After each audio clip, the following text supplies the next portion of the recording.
Hello student, मैं MSR और आप सभी को एक बार फिर से एमएसआर स्टडी सेंटर में स्वागत है। स्टूडेंट क्लास 9 का जेसीईआरटी मॉडल दिया गया है तो मंथली टेस्ट असेसमेंट यानी मासिक जांच परीक्षा के लिए जो क्वेश्चन दिया गया है फरवरी महीने के लिए, तो विषय रसायन शास्त्र यानी केमिस्ट्री यानी साइंस का ही भाग जो है केमिस्ट्री के विषय में कक्षा 9 का दिया है, जो इसमें 40 मार्क और समय है 2 घंटा। ठीक है, तो इसमें कुछ ऑब्जेक्टिव और कुछ सब्जेक्टिव क्वेश्चन को लिया गया है। इस वीडियो में आज हम लोग 1 से लेकर 10 तक ऑब्जेक्टिव को थोड़ा सा सॉल्यूशन करेंगे। देखिए आंसर तो कहीं भी मिल जाएगा, लेकिन आंसर किस प्रकार निकाला जाता है, वो क्यों वही विकल्प सही है, इस बारे में हम चर्चा करेंगे। तो देखिए 1 नंबर में पूछा गया है कि निम्नलिखित में किसके पास गतिज ऊर्जा सबसे अधिक है। गतिज ऊर्जा किसके पास, हम लोग जानते हैं कि कोई भी पदार्थ जो है कणों द्वारा निर्मित है, छोटे छोटे सूक्ष्म कण द्वारा निर्मित है, और उस सूक्ष्म कण हमेशा गति करता है। अब क्वेश्चन यह आता है कि उसमें गति करने वाला कौन सबसे अधिक, इसमें कौन है। ऑप्शन ए में दिया गया है 0 डिग्री सेल्सियस पर बर्फ के कण। अब बर्फ क्या है, एक ठोस पदार्थ है, उसका कणों का गति कम होता है। 0 डिग्री सेल्सियस पर जल के कण, जल का जो कण का गति होगा वो बर्फ से अधिक होगा। 100 डिग्री सेल्सियस पर जल के कण, अब 0 डिग्री सेल्सियस क्या है, जल का तापमान को 100 डिग्री सेल्सियस कर दिया गया है, यानी कथनांक पर है जल अभी, तो उसमें जल का गति क्या होगा, और ज़्यादा बढ़ जाएगा। लेकिन ऑप्शन डी सही आंसर होगा, क्योंकि 100 डिग्री सेल्सियस पर भाप का कण दिया गया है। भाप का कण जो है वो गति करता है, क्योंकि भाप क्या है, वो वाष्प है, वो क्या है, भाग रहा है, तो उसमें उपस्थित कणों की गति सबसे अधिक होगा। तो इसलिए इसका सही आंसर हो जाएगा 1 नंबर का डी, यानी 100 डिग्री सेल्सियस पर भाप की जो गति होगा, भाप के कण का गति होगा, उसमें सबसे अधिक गतिज ऊर्जा है। सही आंसर आपका पता चल गया।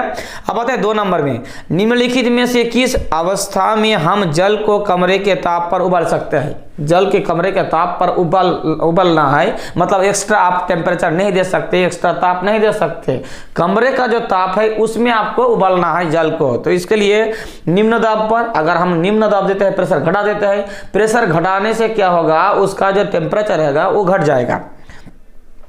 अधिक दाब पर प्रेशर अगर हम लोग क्या करते हैं, ज्यादा देते हैं, तो क्या होगा, ताप बढ़ जाएगा, टेम्परेचर बढ़ जाएगा, तो क्या होगा, उसमें वो उबलने लगेगा।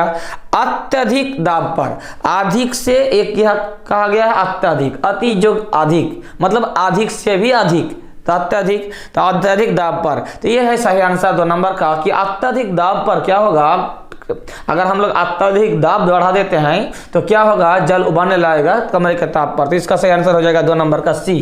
तो 2 नंबर का सही आंसर हो जाएगा हम लोगों का सी। अब आ जाते हैं क्वेश्चन नंबर 3 में। क्वेश्चन नंबर 3 में यह पूछा गया है कि गर्मियों में घड़े का जल निम्न में से किस प्रक्रिया के कारण ठंडा रहता है। हम लोग जानते हैं कि मिट्टी का जो घड़ा होता है उसमें उपस्थित जल जो होता है वो ठंडा होता है। क्यों होता है, क्योंकि छोटे छोटे सूक्ष्म कण होता है जिससे जल रिसते रहता है, घड़े से बाहर निकलते रहता है, और वो जो घड़े का बाहर वाला जल क्या होगा, वाष्प होकर भाप बनकर वो उड़ जाता है। तो उसमें जो वाष्प बनने के लिए जो तापमात्रा चाहिए वो अंदर वाले जल से ग्रहण करता है, जिससे अंदर वाला जल का तापमान घट जाता है और ठंड रहता है। तो सही आंसर क्या हो जाएगा, वाष्पीकरण के कारण। तो इस पर सही आंसर हो जाएगा 3 नंबर का ये।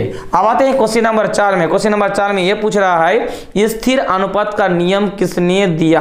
मान लीजिए कि हम लोग जानते हैं कि जल जो है, ये जल में हाइड्रोजन और ऑक्सीजन का अनुपात जो होता है हमेशा क्या होता है, 1:8 होता है। हम लोग जानते हैं, इसके पहले हम लोग पढ़ चुके हैं।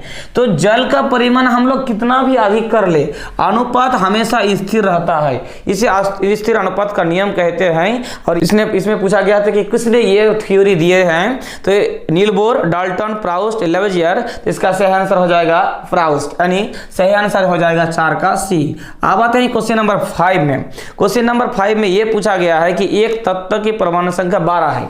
परमाणु संख्या कितना है, यानी एटॉमिक नंबर 12 है, और द्रव्यमान संख्या 24 है। यानी जो एटॉमिक नंबर है वो क्या है, 12 है, और एटॉमिक व्यास यानी द्रव्यमान संख्या कितना है, 24 है। अब क्या पूछ रहा है, सुनिए, इसके एक परमाणु के नाभिक में प्रोटॉन की संख्या क्या होगी। तो इसमें तो इसका कोई रोल ही नहीं है, एटॉमिक मास का कोई रोल ही नहीं है। जब परमाणु संख्या दे दिया गया है तो याद रखिएगा कि परमाणु संख्या बराबर प्रोटॉन संख्या बराबर इलेक्ट्रॉन संख्या, यानी तत्वों का परमाणु संख्या उसके प्रोटॉन की संख्या भी के बराबर होता है या इलेक्ट्रॉन संख्या के बराबर होता है। तो क्या है, तो एटॉमिक नंबर जब 12 है तो सही आंसर हो जाएगा ऑप्शन बी 12, क्योंकि इसमें प्रोटॉन की संख्या कितना होगा, 12 होगा। तो ऑप्शन बी हो गया सही आंसर। अब आते हैं क्वेश्चन नंबर 6 में। ये समझने वाला क्वेश्चन है, थोड़ा सा ध्यान देकर समझिएगा। 0.5 मोल जल का द्रव्यमान क्या होगा, कितना, 0.5 मोल। इसके लिए एक हम वीडियो बना चुके हैं एकदम पूरा विस्तार रूप से, आप जरूर देख लीजिएगा, उसका लिंक हम डिस्क्रिप्शन में दे देंगे, जरूर देखिएगा।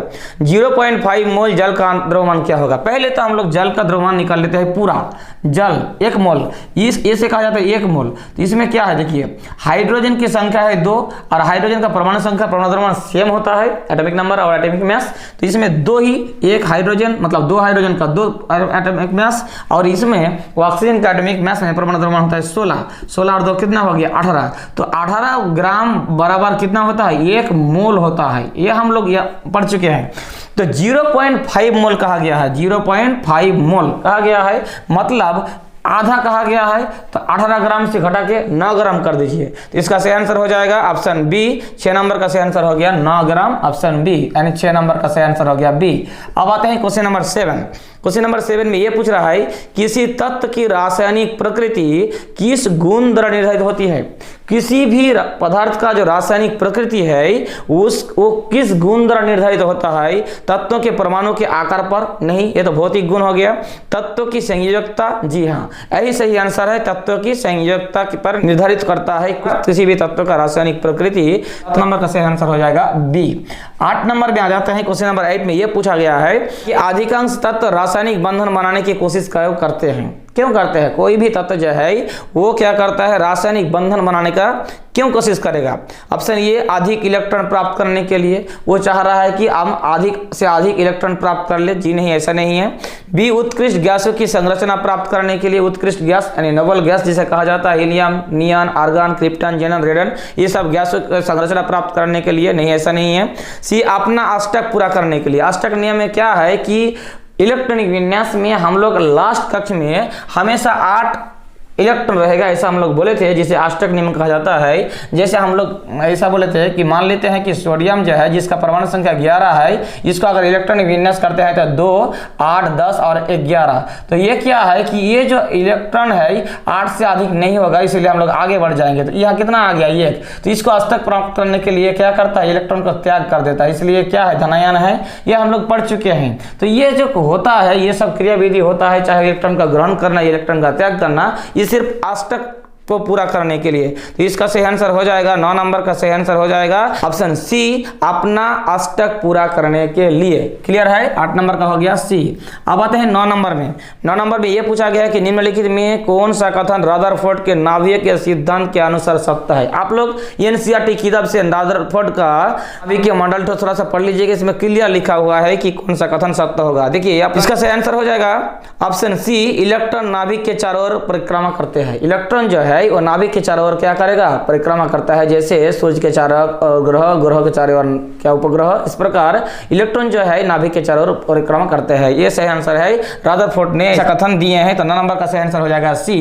अब आते हैं लास्ट क्वेश्चन इस वीडियो का और इस सेट का ऑब्जेक्टिव वाला लास्ट क्वेश्चन। 10 नंबर में यह पूछा गया है, अल्फा कण निम्नलिखित में किसके सदृश है। सदृश है मतलब एक जैसा है। हाइड्रोजन नाभिक जैसा है अल्फा कण नहीं, आर्गन नाभिक जैसा नहीं, हीलियम नाभिक जैसा। जी अल्फा कण जो होता है ये हीलियम नाभिक जैसा होता है, यानी हीलियम नाभिक सदृश है। तो इसका सही आंसर हो जाएगा 10 नंबर का सी। इस प्रकार आज के इस वीडियो में हम लोग सिर्फ 1 से लेकर 10 तक एमसीक्यू क्वेश्चनों को हल किए। उम्मीद है कि आपको मैं समझा पाया हूं। फिर भी किसी प्रकार का डाउट है इसमें से तो जरूर कमेंट बॉक्स में आप भी ठोक दीजिए अपना क्वेश्चन, और लाइक और शेयर करना मत भूलिएगा। बहुत मेहनत लगता है इस प्रकार वीडियो बनाने के लिए।